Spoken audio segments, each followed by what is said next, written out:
नमो तस्य भगवतो अरहतो सम्मा संबुद्धस्य। प्रकृत नामक चांडालिका की प्रव्रज्या भिक्षुणी संघ में सम्मान। उस समय भगवान सावथी में अनाथ पिंडक के जेतवनाराम में विहार कर रहे थे। तथागत के शिष्य आनंद भिक्षार्थ नगर में गए हुए थे। भोजनांतर आनंद पानी पीने के लिए नदी की ओर जा रहे थे। उन्होंने एक लड़की को देखा जो नदी से घड़े में पानी भर रही थी। आनंद ने उससे पानी मांगा। लड़की का नाम प्रकृत था। पानी देने से इनकार करते हुए वह बोली, मैं चांडाल कन्या हूँ, मैं पानी नहीं दे सकती। आनंद ने कहा, मुझे पानी चाहिए, मुझे तुम्हारी जाति नहीं चाहिए। तब लड़की ने आनंद को अपने बर्तन से कुछ पानी दिया। इसके बाद आनंद जेतवन लौट आए। वह लड़की भी आनंद के पीछे पीछे आई और आनंद के ठहरने के स्थान का पता लगा लिया। उसने यह मालूम कर लिया कि उनका नाम आनंद है और वह भगवान बुद्ध के शिष्य हैं। घर लौटकर उसने अपनी माँ मातंगी से सारा वृतांत कहा और जमीन पर लेटकर रोने लगी। माँ ने रोने का कारण पूछा तो लड़की प्रकृत ने सारी कहानी कह सुनाई और कहा, यदि तुम मेरा विवाह करना चाहती हो तो मैं केवल आनंद से ही विवाह करूंगी, मैं किसी अन्य से विवाह नहीं करूंगी। माता पता लगाने चल दी।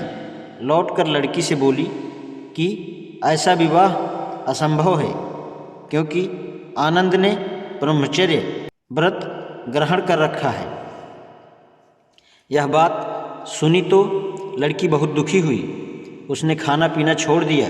वह यह सब मानने के लिए तैयार नहीं थी और अपने निर्णय को भाग्य का निर्णय कहने लगी।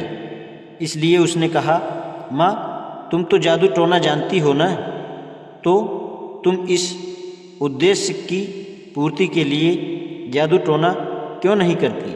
माँ बोली, मैं देखूंगी कि क्या वो हो सकता है। मातंगी ने आनंद को अपने घर पर भोजन के लिए आमंत्रित किया। लड़की बहुत प्रसन्न हुई। मातंगी ने तब आनंद से कहा कि उसकी लड़की उनसे शादी करने के लिए अत्यंत उत्सुक है। आनंद ने उत्तर दिया, मैं ब्रह्मचर्य व्रत ग्रहण किए हुए हूँ, मैं किसी भी स्त्री से विवाह नहीं कर सकता। मातंगी बोली, यदि तुम मेरी लड़की से विवाह नहीं करोगे तो वह स्व हत्या कर लेगी। उसकी तुम्हारे प्रति इतनी अधिक आसक्ति है। आनंद ने उत्तर दिया, मैं असमर्थ हूँ।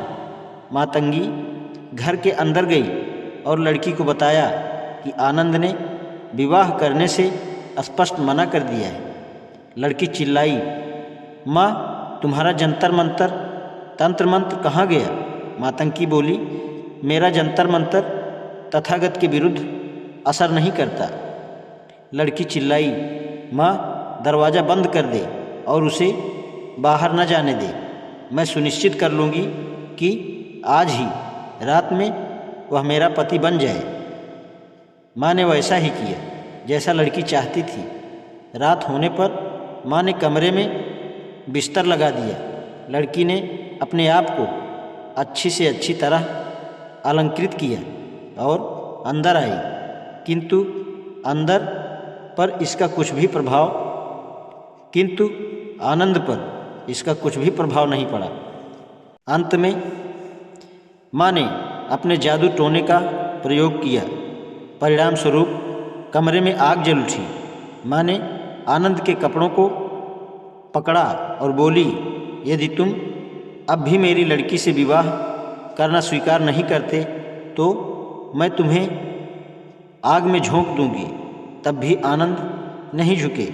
माँ और लड़की दोनों ने अपने को असमर्थ जानकर आनंद को स्वतंत्र कर दिया। वापस जाकर आनंद ने सारी आप बीती तथागत को कह सुनाई। दूसरे दिन वह लड़की आनंद को खोजती हुई जेतवन पहुंची। आनंद भिक्षाटन के लिए निकल रहे थे। उन्होंने उस लड़की को देखा तो उससे बचकर निकलना चाहा, लेकिन जहाँ भी आनंद गए लड़की ने उनका पीछा किया। जब आनंद लौटे तो उन्होंने देखा कि वह लड़की जेतवन विहार के द्वार पर खड़ी उनकी प्रतीक्षा कर रही थी। आनंद ने तथागत को बताया कि किस प्रकार वह लड़की उनका पीछा कर रही है। तथागत ने लड़की को बुलवा भेजा। जब लड़की सामने आई तो तथागत ने प्रश्न किया, तू आनंद का पीछा क्यों कर रही है?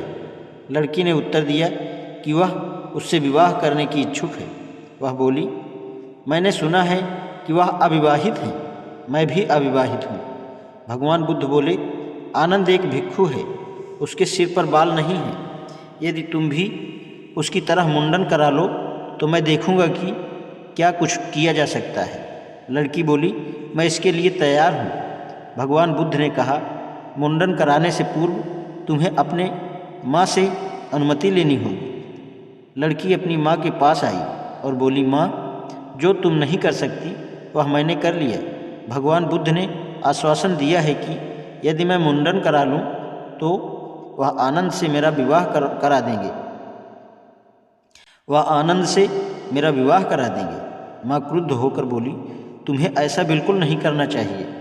तुम मेरी लड़की हो और तुम्हें बाल रखने चाहिए। तुम आनंद जैसे श्रमण से विवाह करने के लिए क्यों इतना इच्छुक हो? मैं किसी अच्छे आदमी से तुम्हारा विवाह करवा दूंगी। उसने उत्तर दिया, या तो मैं आनंद से विवाह करूंगी या फिर मर जाऊंगी। मेरे लिए और कोई तीसरा रास्ता नहीं है। माँ बोली, तुम मेरा अपमान क्यों कर रही हो? लड़की बोली, यदि मैं तुम्हें प्रिय हूँ तो जैसा मैं चाहती हूँ वैसे मुझे वैसा ही करने दो। माँ ने अपना विरोध वापस ले लिया और लड़की ने मुंडन करा लिया। तब लड़की तथागत के सामने उपस्थित हुई और बोली, आपके आदेश के अनुसार मैंने अपना मुंडन करा लिया है। तब तथागत ने कहा, आखिर तू क्या चाहती है? आनंद के शरीर का कौन सा हिस्सा है जिससे तुझे प्रेम है? लड़की बोली, मैं उसकी नाक से प्यार करती हूँ, मैं उसके मुंह से प्यार करती हूँ, मैं उसके कानों से प्यार करती हूँ, मैं उसकी आवाज़ से प्यार करती हूँ, मैं उसकी आँखों से प्यार करती हूँ, मैं उसकी चाल से प्यार करती हूँ। तथागत बोले, क्या तुम जानती हो कि आँखें आंसुओं का घर है, नाक गंदगी का घर है, मुँह थूक का घर है, कान मैल का घर है और शरीर मलमूत्र का पात्र है। जब स्त्री पुरुष सहवास करते हैं तो वे बच्चों को जन्म देते हैं, लेकिन जहाँ जन्म है वहीं मृत्यु भी है, जहाँ मृत्यु है वहीं दुख भी है।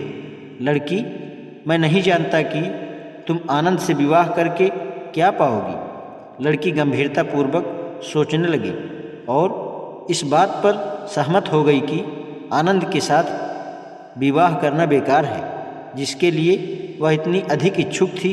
उसने अपना यह निष्कर्ष तथागत को बताया। तथागत को अभिवादन कर लड़की बोली, अज्ञान के वशीभूत होकर ही मैं आनंद के पीछे लगी थी। अब मेरी आंखें खुल गई हैं। मैं उस नाविक की तरह हूँ जिसकी नौका एक दुर्घटना के बाद दूसरे किनारे लग जाए।